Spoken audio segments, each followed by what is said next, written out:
বন্ধুরা, আমার নাম রিমা আর ও হলো আমার বডিগার্ড ইমরান, যাকে আমার বাবা পাঠিয়েছে। কিন্তু জানি না কেন ও সবসময় একই রকম মুখ গোমরা করে থাকে, কিন্তু তারপরে ওকে আমার অনেক পছন্দ। আমি যেখানেই যাই না কেন ও একজন লয়াল বয়ফ্রেন্ডের মতন আমার পিছনে পিছনে যায়। কিন্তু একদিন আমি ওর চেহারায় খুশি দেখতে চেয়েছিলাম, এই জন্য আমি দড়িকে ওকে ভয় দেখাই। কিন্তু তারপরেও ওর কোনো রিয়াকশন দেখতে পাই না।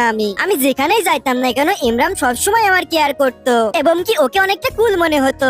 এরপর একদিন আমি একাকিত্ব অনুভব করছিলাম এবং অনেক কান্না করছিলাম। তখনই আমার বডিগার্ড ইমরান আসে আর আমাকে রুমাল দেয়। তুমি আমার সাথে কথা বলো না কেন? আমি তো সারা দিন রাত তোমার কথাই ভাবতে থাকি। আমি তোমাকে ভালোবাসি ইমরান। মাফ করে দাও রিমা, আমি অন্য কাউকে ভালোবাসি। এরপর আমি রাগের মাথায় দূর হয়ে যাও এখান থেকে।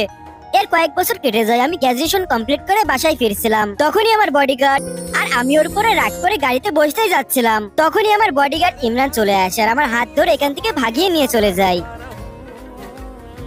বিটিএস লাভার কিউট কিউট আপুরা, ভিডিওতে একটা লাইক করে চ্যানেলটা সাবস্ক্রাইব করে দাও প্লিজ।